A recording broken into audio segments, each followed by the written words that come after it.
After last week's loss to Valdosta State, the Wolves try to bounce back as they take on the Kaiser Seahawks. We've got the whole story. Newberry's field hockey team is off to a hot start, and head coach Hannah Dave stops by to share her insights. And while there are many who try out, only one player can be a college team's starting quarterback. We'll look at what went into this year's selection. All that plus updates from around Newberry athletics coming up on Wolves Weekly.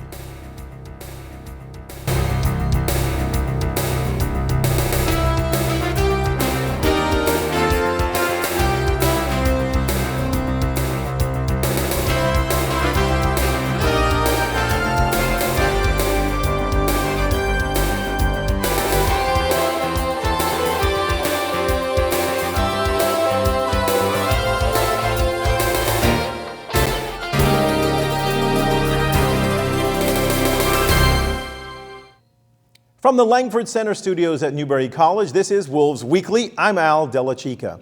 Last week, the Wolves had their first opening day defeat since 2019 in a hard-fought loss to Valdosta State. They look to bounce back against defending national champion Kaiser University Saturday night at Setzler Field. And although the Wolves scored early and outgained the Seahawks, the clock would end up having the last word. Paul Fisher has the story. The Newberry Wolves hope to bounce back from last week's loss to Valdosta State. They took the field against the #1 ranked Kaiser University Seahawks Saturday night. Kaiser was playing its second consecutive game in South Carolina, having defeated the North Greenville Trailblazers last weekend. The Wolves struck quickly, with Jalen Stratford intercepting a pass from Kaiser and running it back for a touchdown less than 3 minutes into the game. Kaiser responded in a 3.5-minute drive, with Andrew Burnett scoring a touchdown from Newberry's 1-yard line and tying the game. Newberry couldn't take the lead during a drive that lasted the remaining 9.5 minutes of the first quarter. Kaiser started the second quarter with quarterback Shea Spencer connecting with Rafeno Van Gates on a 40-yard touchdown pass, giving the Seahawks a 7-point lead 16 seconds in. Over the next 4 minutes, a Newberry drive led to a 30-yard field goal from Bryce Early. The score stayed 14-10 until Reed Sharpia's running touchdown gave the Wolves a 3-point lead. Just before the half ended, however, Kaiser's Shea Spencer threw his second touchdown pass of the quarter, connecting with DeAndre Golden on a 35-yard pass that put the Seahawks up 21-17. Early in the third quarter, Kaiser's Jaden Mezinger completed a 60-yard run. However, on a 2nd and 8, Rafeno Van Gates fumbled and Newberry's Jalen Stratford recovered the ball. The Wolves drove the ball 28 yards over the next 3.5 minutes, but couldn't turn it into a score. With 4:58 left in the quarter, Evan Jackson picked off the ball at the Newberry 40-yard line. The turnover led to a Kaiser touchdown and an 11-point lead just before the third quarter. The Wolves charged back as the fourth quarter began, scoring a touchdown a minute and 10 seconds in. Kaiser answered on the next play with Andrew Burnett rushing 75 yards for a touchdown, putting the Seahawks up by 11. On the next series, Newberry clawed back 53 yards but could only come up with a 30-yard field goal from Bryce Early. Newberry held the Seahawks scoreless on the next series. With 5.5 minutes left on the clock, the Wolves tried for a field goal. Defensive lineman Byron May of the Seahawks blocked the kick and Justin Surcell ran it to the Newberry 14. It took only 4 plays for Andrew Burnett to run in for his third touchdown of the night.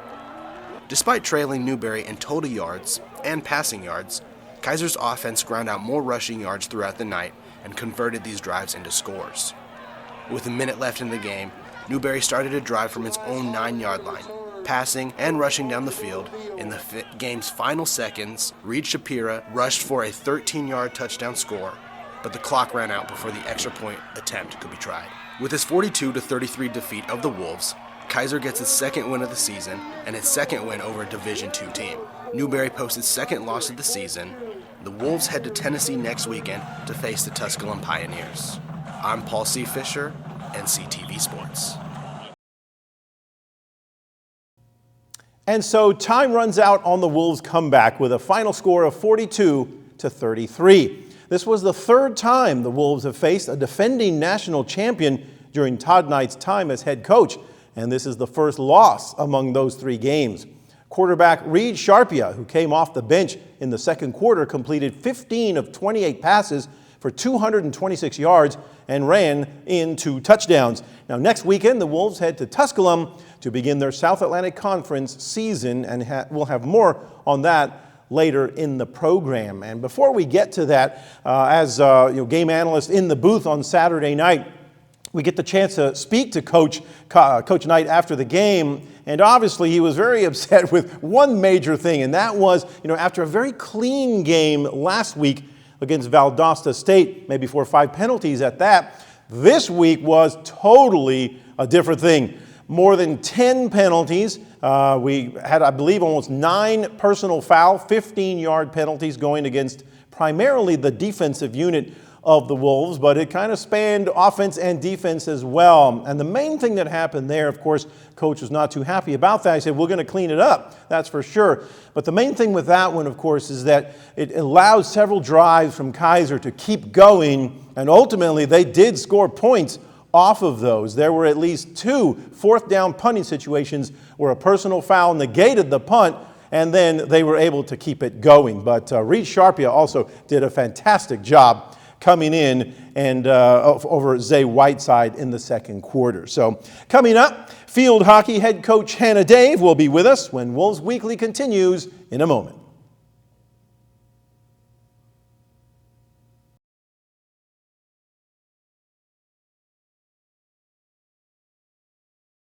There's so many rewards in life. You coming into our home was one of the greatest rewards we could have ever had. It took 20 years, and I got my 3rd child, who was 17 at the time. It's so cool to watch the adult that you've become, and you really have done as much for us as you think we've done for you.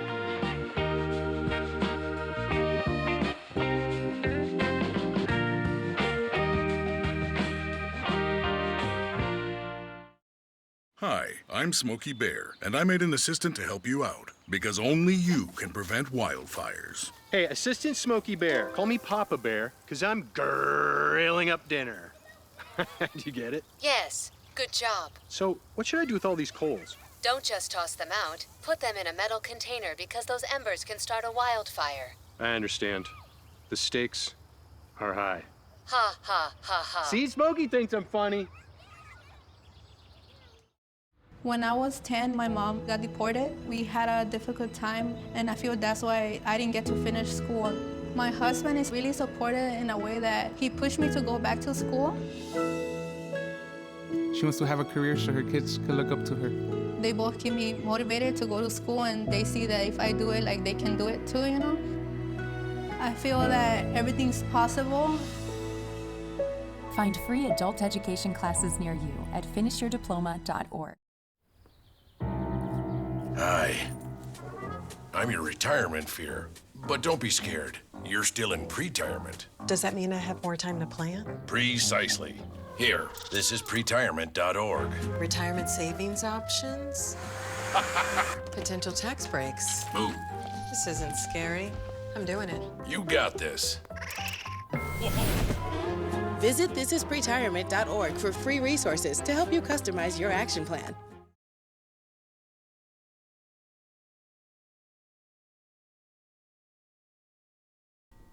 Hi, everybody. Welcome back to Wolves Weekly. Today in the Langford Center studios, we're joined by field hockey coach Hannah Dave. Coach, welcome. Thank you. To Wolves Weekly. Great to have you. Now, how did you get involved with field hockey? It wasn't very big, the sport in the South for the most part, even going back 10 years. How did you yourself get involved in the sport? And then what brought you to Newberry College? Yeah, so originally I'm from Asheville, North Carolina, and so we had a few high schools there that had field hockey, so we played for our high school, but in the Carolinas, field hockey was not very prominent, so we were traveling a lot, and really by my senior year in high school is when I started getting recruited by colleges. Ended up going to Limestone University College at the time and helped start the program there as a first-year recruit. So I was there in 2009 when the program started, and by the time, I graduated, I really just enjoyed my experience and wanted to kind of give that to other student athletes. And so after I graduated, went back home, started coaching there, and then I knew that Newberry College had just started a program, and at the time, within the second year, they didn't have an assistant coach. So I reached out to their head coach, formed that relationship, and then ended up coming down here to be the assistant coach and just kind of worked my way up. Why do you think field hockey has grown so much, especially in the South? I know there was a lot of schools up north, and in those early days, a lot of long road trips up there. Now you don't have to do that too much. Why do you think field hockey has grown so much in our area?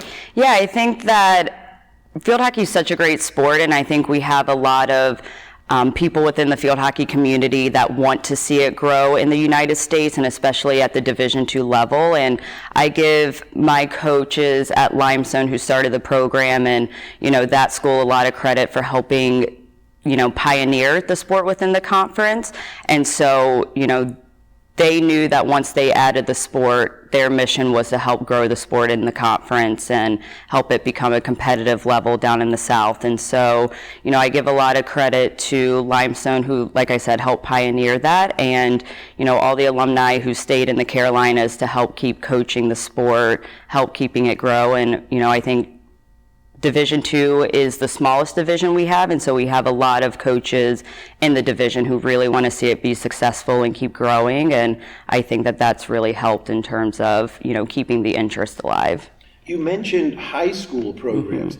Now, in my experience, I had never seen a field hockey program at high school. How prevalent is that down here? Is it somewhat? Well, in South Carolina, there's only one high school, which is in Greenville, that has the sport. And so they travel a lot to the different private schools in North Carolina to play. Really, the Charlotte area, the Triangle area of North Carolina has become very popular with field hockey, and it has grown a lot, but still in the state of South Carolina, youth field hockey has not taken off.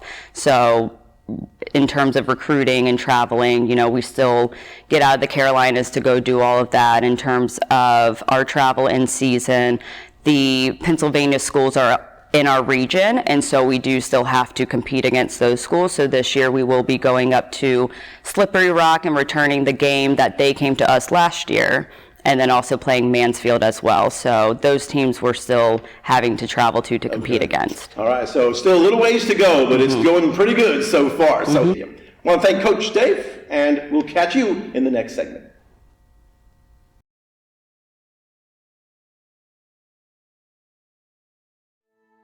We come from a long line of farmers, and there's a sense of pride, but there's also a significant amount of pressure. Farmers have to take care of their physical and their mental health, because what's a farm without a farmer? Watching the sun come up, that's my time. I can have a cup of coffee, and every day is a new opportunity. That's cool. Your hand's gotten so Yay! Don't forget to check in on yourself. Love your mind. You know you don't have to wear your PT gear anymore, right? It's comfortable. So how's civilian life treating you? It's fine. When I got out, I didn't want to admit that there was anything wrong because I felt like a failure. And then I realized, there's nothing to be ashamed of. So I started talking to someone. Maybe you are fine. But if you're not, it's okay. Thank you. If you or a veteran you know needs support, don't wait. Reach out. Find resources at va.gov/reach. Hi, I'm Ryan Blaney, a third-generation race car driver. And we dedicate a lot of our time to going as fast as possible. But when my grandpa was diagnosed with Alzheimer's, it was a very unexpected bump in the road for us. It's important to notice if older family members are acting differently, experiencing problems with their memory, or having trouble with routine tasks. Early detection of Alzheimer's can give your family time to explore support services, make a plan for the future, and access available treatments. If you or your family are noticing changes, it could be Alzheimer's. Talk about seeing a doctor together.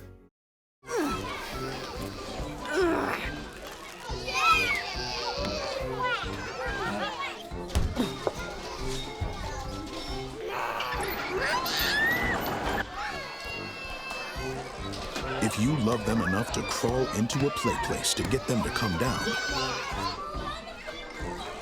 then surely you'll check nhtsa.gov/the right seat to make sure they're in the right car seat.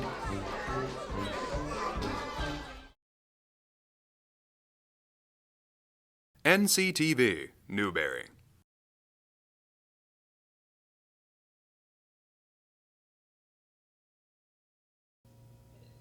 Welcome back to Wolves Weekly. Everybody who has dreamed of playing football has most likely imagined themselves in the role of starting quarterback, the field general who calls the plays and hands off the ball. But it's a dream that comes true for only a handful of people. This year, Newberry had 3 candidates for the Wolves starting quarterback job. Producer Caleb Barr and his team talked to each of them, and here's what they learned about 3 young men who had the same dream. Tyler Haley, Isaiah Whiteside, Reed Sharpie. It's football season for the Newberry College Wolves. Football has always been a standout for Newberry College, and Saturday night is the night to come out and watch the games. But for 3 players, this is more than a game. It's a way of life and a passion. Our team has been brewing a small competition in their own ranks. Isaiah Whiteside, Reed Sharpie, and Tyler Haley are competing for the starting spot for quarterback. These 3 all have goals and ambitions, reasons for why they're here, and what they stand for. First up is Isaiah Whiteside, coming from not so far Columbia, South Carolina. Isaiah has a fantastic record, graduating from Irma High School where he was Regional Player of the Year. He is a strong player with a cool demeanor on the field. I mean, both my parents went to school here, so I already got like that home feel about it. And then when I just came here on a visit, it was like I already knew everybody. Like, it just felt like a second home already. What would you say are your top 3 priorities as a whole, kind of in life? 1, championship, of course. That's always gonna be my #1 rule. 2, I feel like I gotta do it all for my family at all times. And then 3, just like for me too, like as much as I do it for them, I wanna do it for myself and have something to be proud of. What would you say you're the most excited about? My teammates, man. I'm excited to play with a new team. I feel like I got love from everybody, so I love these guys just like they love me. They got me, I got them, so I'm just excited to play with a new team and see how this season goes. Next up, we have Reed Sharpie. Growing up in Casey, South Carolina, Reed started with us in his freshman year, then took a detour to Lewis Junior College, setting a single-game passing record with 427 yards before joining back with the Wolves. At his high school, Brooklyn Casey, he was Offensive Player of the Year, again setting a single-game passing record with 445 yards and setting a single-season passing record with a staggering 3,342 yards. Just felt like the right fit, liked my teammates and the coaches here, and it's just a good atmosphere. What would you say are your top 3 priorities right now, kind of in life? I'd say #1 is definitely God, and then school second, and then football third. Do you think that the Newberry culture, the Newberry community, what do you think the students here on campus and everything can do to help support you guys, help kind of make your guys' dreams come true, things of that sort? I think actually the community here, the students and the fans as a whole do like a great job. Like, it's a good atmosphere, not just in football but outside of football. Everybody seems supportive of each other, different sports and things like that. So I know the first game there's going to be a bunch of people there, so I say just showing up, being in the games, but they already do that, so I think it's a great atmosphere. Last but definitely not least is Tyler Haley. Tyler has been with us since his freshman year, coming to us from Beaufort, South Carolina, and staying headstrong since the beginning. I chose Newberry really because I wanted the smaller environment, especially just coming out of high school. That's kind of how my hometown was. It was very similar to Newberry County.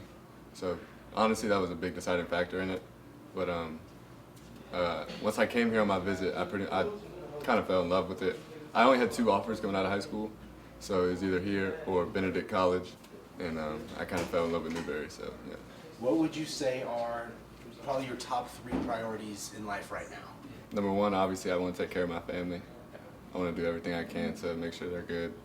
#2, I want to ball out with my dogs right now. That's the plan. So, and then #3, really just make sure I'm taking care of myself and doing everything I can to make myself happy wherever I'm at. Yeah. Where's your mind at kind of heading into the season, knowing that you're competing for that position? Yeah, so last year, in the fall camp, I actually tore my ACL. So I was out for the season last year. So that's really a big motivating factor for me, just wanting to be here with these guys and prove what I could do.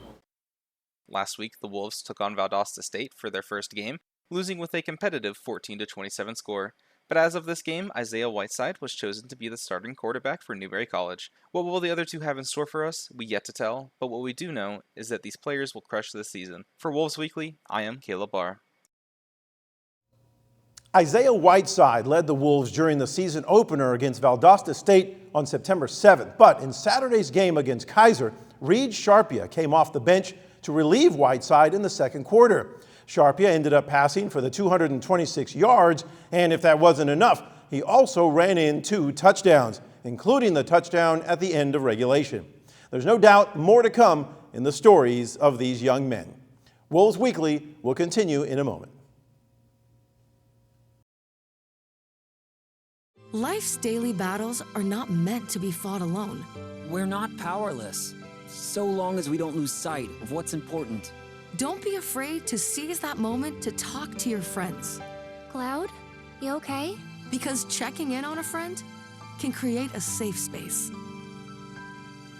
The first step on our new journey. You coming? Reach out to a friend about their mental health. Seize the awkward. It's totally worth it.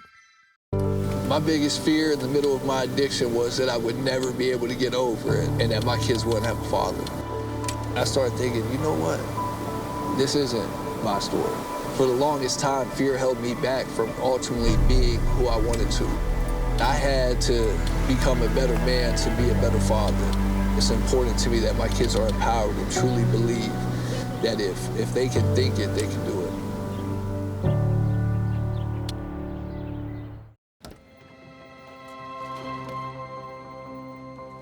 The impact of a meal goes well beyond feeding our bodies. Because when people are fed, futures are nourished. Everyone deserves to live a full life. And with your help, together we can end hunger. Join the movement at feedingamerica.org/actnow.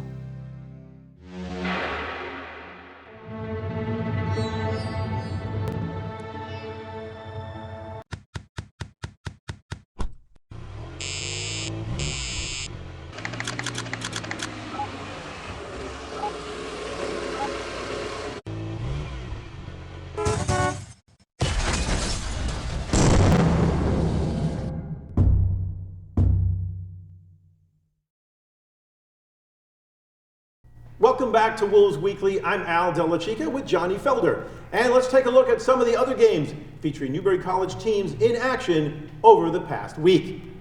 Starting off with women's soccer, the Wolves brought a perfect 3-0 record into last Saturday's game against the Mars Hill Lions at the Smith Road Complex.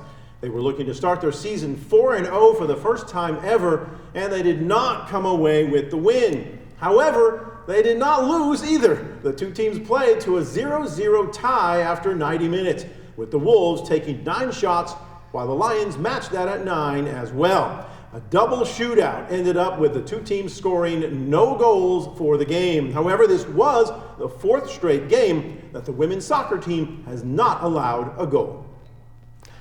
On the men's side, the Wolves brought a 2-game losing streak into the home day against Mars Hill Lions on Saturday. After 2 quick goals to start the game, the Lions never looked back. They led 4-1 at the half. As time ran out, they scored the win with a 7-2 victory. Newberry was only able to take 6 shots while the Lions had 22. The loss drops the men's soccer team to 0-3 on the season. Their next game will be played against the Tusculum Pioneers on Sunday, September 22nd. And in volleyball, the Wolves held their home opener last week against Anderson University, with each team winning a set out of the first 2, but a strong showing by the Trojans after that ended up in a 3-1 loss for the Wolves.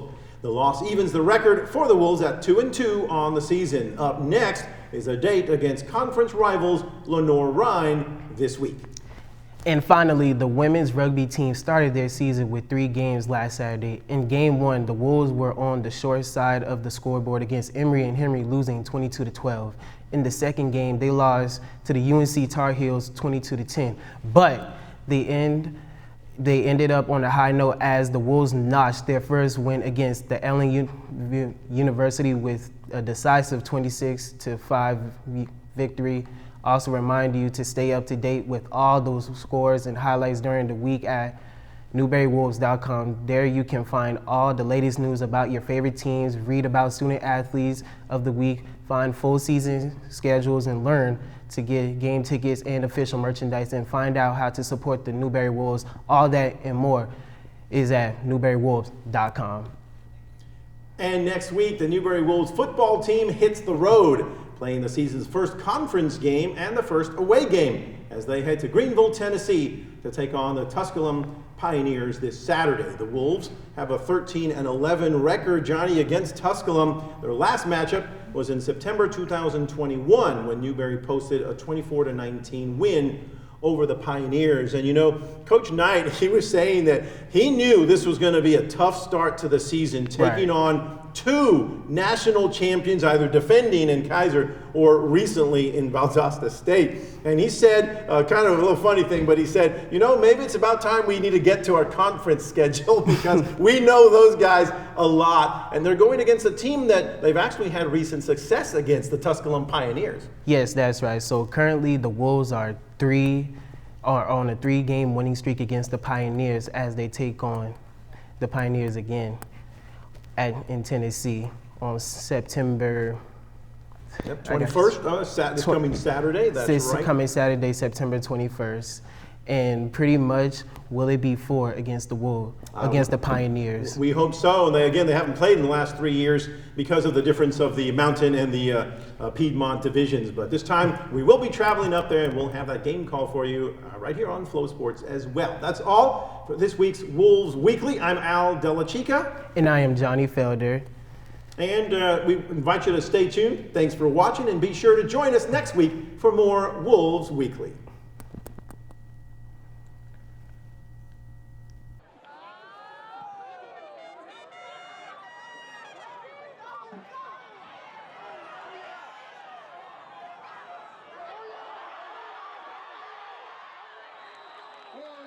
Jackson on the return.